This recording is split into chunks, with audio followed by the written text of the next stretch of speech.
Krishna, my dear friends. So, why is fear self will? Let's define self will. According to the dictionary meaning, self will, the quality of obstinately doing what one wants in spite of the wishes or orders of others. Basically, doing whatever the heck the mind wants and to not let the divine will come into picture. Then let's see, how is fear connected to self-will? The definition of fear, according to dictionary, is the noun fear means the feeling that you have when something dangerous, painful, or frightening might happen. Okay? Were, to be afraid of somebody, something, or of doing something. So this is the broad definition of fear. Now, we need to understand this in the context of Bhagavad Gita. So the basic Bhagavad Gita concept is that anything can be in Sattva Guna, Rajas Guna, and Tamas Guna. So to start off, not all fear is bad. We can have fear in the mode of goodness. The fear in the mode of goodness is fearing forgetting the Lord, fearing not having the cessation of the devotees. And fear in the mode of Rajas Guna, or the mode of passion, is fear of not being able to do something the way I want. And even it could be connected to Krishna, but in the mode of Rajas, I might become very fearful. Oh, if I don't do this, and I may forget Krishna. If I don't do that, I may forget Krishna. So the action can be in the mode of passion, whereas the intention could be in the mode of goodness. I don't want to forget Krishna. That's a good fear, but it can be manifested in Rajas as well. And then there is Tamas Guna fear. Tamas Guna fear is fear of ceasing, stop doing everything, fear of causing, stopping, like depression, fear in the mode of Tamas Guna is like fearing so much that it stops all activities. So how do we determine in the mode of Sattva Guna? When we are afraid, we perform austerities, we perform tapasya, we become very disciplined, we do sacrifices and so on. So in Sattva Guna, fear is going to lead us to giving up of something. And in Rajas Guna, we may get into competitive mentality, we may trick, cheat. I'm thinking of Duryodhana. He was constantly in the mode of passion and ignorance of fear. As a child, he was always afraid that Bhima will overpower him. And then as they grew up, he was always afraid that Yudhishthir Maharaj will get the crown and he would be left behind. And then when the Pandavas were in the forest, he was always constantly afraid that, oh, what they're doing. He would send the spies to check on what Pandavas were doing.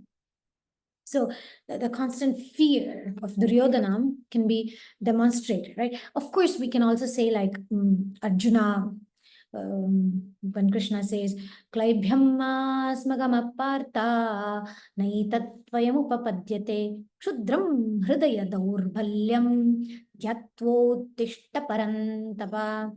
So this is Krishna chastising Arjuna, and in his words, Krishna is saying that, hey, it's not befitting you. You know, you're becoming so unmanly. Give up such petty weakness of heart. You're a conqueror of enemies. Why are you being so afraid? So that weakness, when we are weak, when we become weak, Arjuna became weak in the beginning of Bhagavad Gita, in the Kurukshetra battlefield, he became weak. And so out of fear, what if this happens? What if that happens? So he was plagued by Tamas Guna fear. What if that goes wrong? What if this goes wrong? What if this is not what I'm supposed to do? All kinds of fear. And there was no place for faith there. He was constantly bombarded by fear. And what happens is when we are in fear, usually fear does not bring any benefit unless we are acting in Sattva Guna. So when fear of the unknown, usually fear is of the future. We are afraid of what's going to happen in the future. And yeah, we maybe kind of what was the consequence of something that happened in the past. So the fear of the unchangeable past. It's like ridiculous, it's dumb. But still, that's overthinking, right? That's overthinking about past is resentment. We'll get to that. So faith frees us, whereas fear keeps us captive. Now, backed by fear, Duryodhana was constantly plotting. So in the mode of passion, he was always constantly thinking, how can I fix this? How can I control this? How can I? So that leads us to the second question, which is, how is thinking, overthinking, how is that self-will? Because they say paralysis by analysis. I may have heard that. So becoming stunned, shocked, not being able to act. That's what happened to Arjuna, right? When he said to Krishna that my Gandiva is falling from my hands. I'm not able to like even breathe. He was losing it. That's what happens when we are conquered by fear. And Krishna's instruction to Arjuna was Vitaraga Bhaya Krodha Manmaya Mam Upashrita Bahavo Jnana Tapasa Bhuta Madbhavamagataha. So Krishna basically is very clearly suggesting to Arjuna, you have to become free from fear, bhaya, fear, attachment, anger, and you have to take full shelter in me. That's how you get purified. That is what is knowledge. That's how you attain me. So Krishna is giving that clear indication that giving up that fear leads us to faith. So again, like fear of toxic people, fear of bad association, fear of going into dangerous places, fear of forgetting Krishna. Those are intentional in our minds to have that caution is sattva, but it needs to be backed by, it goes together, it's a package. So if I'm going to perform austerities and I'm going to become disciplined and I seek association of devotees, then that is a good fear. But anything else that leads to paralysis, that anything that leads us to impassion, we become scattered. Energy is all scattered. I have to do that, I have to do this. There's too much overactivity. But action is very necessary because that's sattva. But becoming so scattered that we're undisciplined, then that is rajas. So, and then what was the other question? The third question was resentment. Why is resentment self-will?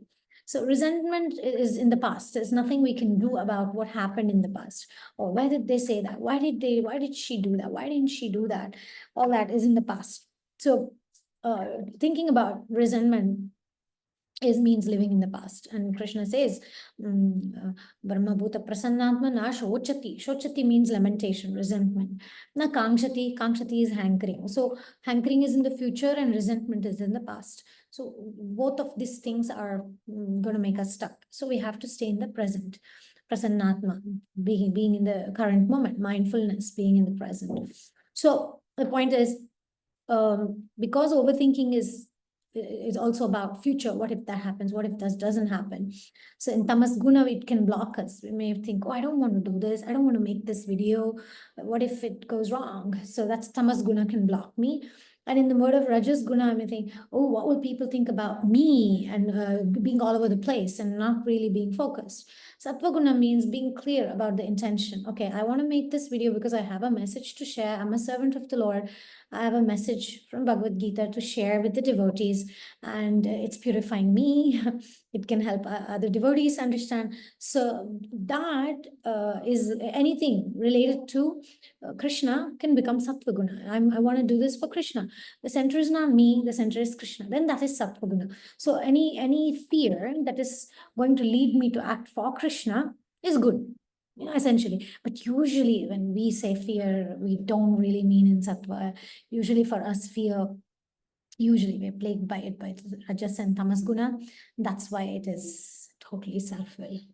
I hope this answers the questions about why these four vices, these four things that Krishna talks about in Bhagavad Gita, resentment and fear and dishonesty and selfishness, why all this is self-will. Because the center it becomes us.